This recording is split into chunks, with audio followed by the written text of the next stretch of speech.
Police constable की नौकरी एक बहुत ही सम्मानित और लोकप्रिय पद है। यह नौकरी देश की सेवा करने के लिए एक शानदार मौका होती है, जिसमें आप अपनी स्थानीय समुदाय के लोगों की सुरक्षा सुनिश्चित करने के लिए सक्रिय रूप से काम करते हैं। पुलिस कांस्टेबल एक व्यापक क्षेत्र में काम करते हैं, जिसमें शामिल है सामान्य जांच, अपराध जांच, सड़क सुरक्षा, गणतंत्र दिवस की रक्षा और बचाव आदि। इसमें आपको अपराध के खिलाफ लड़ना और शांति बनाए रखने के लिए संबंधित समुदाय के साथ समन्वय भी करना पड़ता है। एक पुलिस कांस्टेबल की नौकरी बहुत ही चुनौतीपूर्ण होती है। बहुत सारे विद्यार्थी पुलिस कांस्टेबल की नौकरी के लिए तैयारी कर रहे हैं या करना चाहते हैं। वो इस बात को लेकर घबराते हैं, डरते हैं कि पुलिस में भर्ती होना बहुत ही मुश्किल काम है। लेकिन दोस्तों, इस वीडियो को देखने के बाद मैं आपको ये विश्वास दिलाता हूँ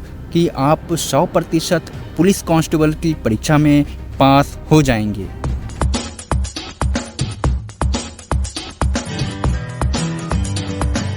नमस्कार दोस्तों, मैं हूं आपका दोस्त सोनू सिंह और इंडिया सर्वाइविंग में आप सभी दोस्तों का एक बार फिर से स्वागत है। मैं आपको बारी बारी स्टेप बाय स्टेप समझाऊंगा इसमें भर्ती के लिए कौन कौन से चरण होते हैं और क्या क्या ज़रूरी है।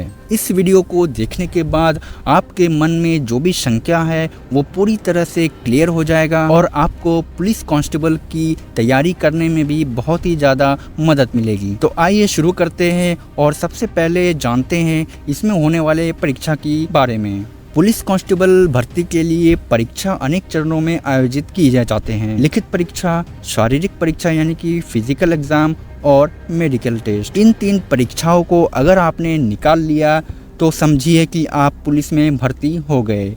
जिसको निकालना दोस्तों बहुत ही आसान है।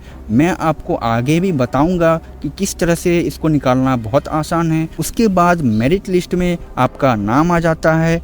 रैंक के आधार पर आपकी बहाली होती है। बात करते हैं लिखित परीक्षा के बारे में। इस परीक्षा में सामान्य ज्ञान, गणित, विज्ञान, हिंदी, अंग्रेजी भाषा और रीजनिंग के बहुत ही आसान प्रश्न पूछे जाते हैं। पुलिस कांस्टेबल की परीक्षा में कक्षा 5 से लेकर 10 तक के विषयों से प्रश्न पूछे जाते हैं, जिनमें सामान्य ज्ञान और विज्ञान यानी कि केमिस्ट्री, फिजिक्स और बायोलॉजी से प्रश्न कुछ रहते हैं और सामान्य ज्ञान में हिस्ट्री, ज्योग्राफी और सिविक्स के कुछ प्रश्न रहते हैं। उसके बाद दोस्तों कक्षा 5 से लेकर 10 तक का जो गणित होता है उसमें से प्रश्न होते हैं। अंग्रेजी और हिंदी के जो ग्रामेटिकल आइटम्स होते हैं, व्याकरण होते हैं, उसमें से प्रश्न होते हैं और बाकी रीजनिंग में से कुछ प्रश्न पूछे जाते हैं। दोस्तों, यह प्रश्न बहुत ही आसान होते हैं। यदि आप थोड़ी सी मेहनत करते हैं, कक्षा 5 से लेकर कक्षा 10 तक के जितने विषय हैं उसको आप थोड़ा सा गहरा अध्ययन कर लेते हैं या घर पर बैठ के कुछ प्रैक्टिस सेट को प्रैक्टिस कर लेते हैं, दोस्तों थोड़ी सी मेहनत कर लेते हैं, तो मेरा ये दावा है कि आप 100% इस परीक्षा को, लिखित परीक्षा को निकाल लेंगे। परीक्षा ऑनलाइन या ऑफलाइन दोनों ही हो सकते हैं। इस परीक्षा से उम्मीदवार की लिखित परीक्षा पूरी हो जाती है। अधिकांश राज्यों में लिखित परीक्षा में उम्मीदवारों को कम से कम 35 से 40% अंक ही प्राप्त करने होते हैं। यानी कि आपने लिखित परीक्षा में 35 से 40% अंक प्राप्त कर लिया तो समझिए कि आप इस लिखित परीक्षा में उत्तीर्ण हो गए। यदि आप इससे ज़्यादा भी अंक प्राप्त कर लेते हैं, 70%, 60% या उससे ऊपर, तो आपका जो रैंक होता है वो और भी अच्छा होता है, जिससे कि आपकी बहाली होने में और भी आसानी हो जाती है। अगला चरण होता है शारीरिक परीक्षा, यानी कि यह परीक्षा उम्मीदवार की शारीरिक मजबूती की जाँच के लिए होती है। चूँकि पुलिस की नौकरी है तो मजबूत शरीर तो चाहिए ही, लेकिन आप कमज़ोर हैं तो घबराइए मत। रोज घर पर व्यायाम करके आप खुद को मजबूत बना सकते हैं और इस शारीरिक परीक्षा को भी निकाल सकते हैं। इस परीक्षा में दौड़ने, उछलने और अन्य शारीरिक गतिविधियों के लिए उम्मीदवार की क्षमता की जांच होती है। दौड़ने और उछलने से तात्पर्य यह है कि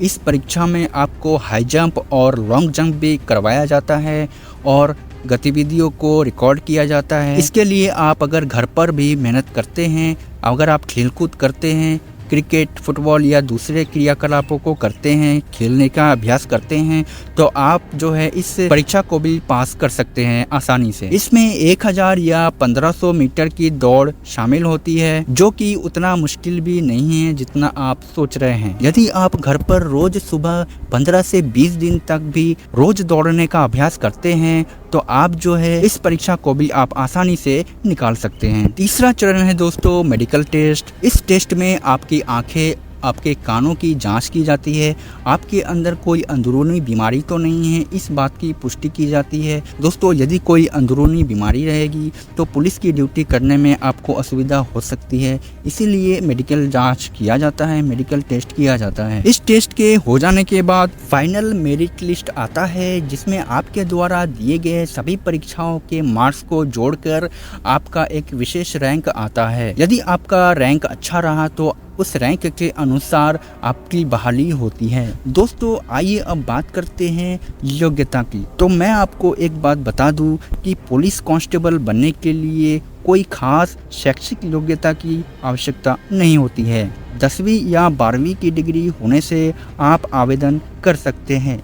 ज़्यादातर पुलिस कांस्टेबल की भर्ती 10th पास की डिग्री पर ही हो जाती है, लेकिन आवेदन करने से पहले आपको कुछ मापदंडों को पूरा करना होता है। यानी कि इस नौकरी के लिए आवेदन करने के लिए कुछ शर्तें होती है जिसको आपको पूरे करने होते हैं। सबसे पहला है आयु सीमा। आपकी आयु 18 वर्ष से 25 वर्ष के बीच है तो आप इस नौकरी के लिए आवेदन कर सकते हैं। इसमें ST, SC और OBC के लिए आयु में छूट दी जाती है। शारीरिक योग्यता, आपको शारीरिक रूप से स्वस्थ होना चाहिए, यानी कि कोई भी बीमारी आपके अंदर नहीं होनी चाहिए। इसमें आपकी ऊंचाई और वजन की जांच की जाती है। अधिकांश राज्यों में पुरुष उम्मीदवारों के लिए छाती का जो माप है वो कम से कम 21 सेंटीमीटर होनी चाहिए और ऊंचाई 167 सेंटीमीटर होनी चाहिए। महिला उम्मीदवार के लिए छाती की माप कम से कम 81 सेंटीमीटर और ऊंचाई कम से कम 155 सेंटीमीटर होनी चाहिए। यदि आपकी ऊंचाई और छाती का माप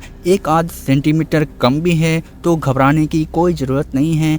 आप घर पे रह के या जिम ज्वाइन करके 15-20 दिन या कुछ दिनों के लिए ज्वाइन करके आप इसको एडजस्ट भी कर सकते हैं। उम्मीदवार के पास अपनी सभी शैक्षणिक प्रमाण पत्रों और डॉक्यूमेंट्स होने चाहिए, यानी कि आपके पास जो मैट्रिक का या +2 का प्रमाण पत्र है वो होना चाहिए, एडमिट कार्ड होना चाहिए, मार्कशीट होना चाहिए और आधार और पैन कार्ड होना चाहिए। दोस्तों, आइए अब बात करते हैं एक पुलिस कांस्टेबल को सैलरी कितनी मिलती है। पुलिस कांस्टेबल की सैलरी भारत में राज्य सरकार द्वारा तय की जाती है, इसीलिए यह अलग अलग राज्यों में अलग अलग सैलरी हो सकती है। फिर भी आमतौर पर एक नए पुलिस कांस्टेबल की सैलरी 20,000 रुपये से 35,000 रुपये तक की होती है। इसमें बेस पे, डियर अलाउंस, ट्रांसपोर्ट भत्ता और अन्य भत्ते भी शामिल होते हैं। इसके अलावा पुलिस कांस्टेबल को अन्य लाभ भी मिलते हैं, जैसे कि मेडिकल इंश्योरेंस, पेंशन, विवाह भत्ता, मौत के मामले में मुआवजा और अन्य लाभ। अब आप पुलिस कांस्टेबल के लिए आवेदन कैसे करेंगे, आइए जानते हैं। पुलिस कांस्टेबल के लिए आवेदन करना बेहद ही आसान है। इसके लिए आपको अपने राज्य की पुलिस विभाग के आधिकारिक वेबसाइट पर जाना होगा। जैसे कि यदि आप उत्तर प्रदेश में रहते हैं तो आप अपने उत्तर प्रदेश पुलिस का जो वेबसाइट है उस पर आपको जाना होगा। यदि आप ओडिशा में रहते हैं तो आपके राज्य की ओडिशा पुलिस वेबसाइट पर आपको जाना होगा। सबसे पहले आप गूगल पे जाइए। गूगल पे जाने के बाद अपने राज्य, जैसे कि यदि आप उत्तर प्रदेश में रहते हैं तो uppbpb.gov.in करके सर्च करें। इससे आपके राज्य का जो पुलिस विभाग का ऑफिशियल पेज है वो खुल जाएगा। यहाँ पर जाके भी आप अपने आवेदन को कर सकते हैं। यदि आप उड़ीसा में रहते हैं तो गूगल पर जाकर odishapolice.gov.in लिख के सर्च करेंगे तो आपके सामने एक ऑफिशियल पेज खुल जाएगा। वहां आपको नौकरी विवरण, आवेदन प्रक्रिया, योग्यता और कितनी भर्ती निकली है ये सभी जानकारी मिल जाएगी। इस प्रकार पुलिस कांस्टेबल के लिए योग्यता, परीक्षा व आवेदन की प्रक्रिया की पूरी जानकारी आपको समझ आ गई होगी। मैंने स्टेप बाय स्टेप समझाने का प्रयास किया है। आपको इस सम्मानित पद के लिए आवेदन करके परीक्षा जरूर देनी चाहिए, जो कि बहुत ही आसान है। यदि आप थोड़ी सी मेहनत कर लेते हैं तो मुझे विश्वास है कि आप सफल जरूर होंगे। दोस्तों, वीडियो पसंद आया तो वीडियो को लाइक शेयर जरूर करें और ऐसी वीडियो को देखने के लिए हमारे चैनल को भी सब्सक्राइब जरूर करें। मिलते हैं अगले किसी वीडियो में, तब तक के लिए नमस्कार, जय हिंद।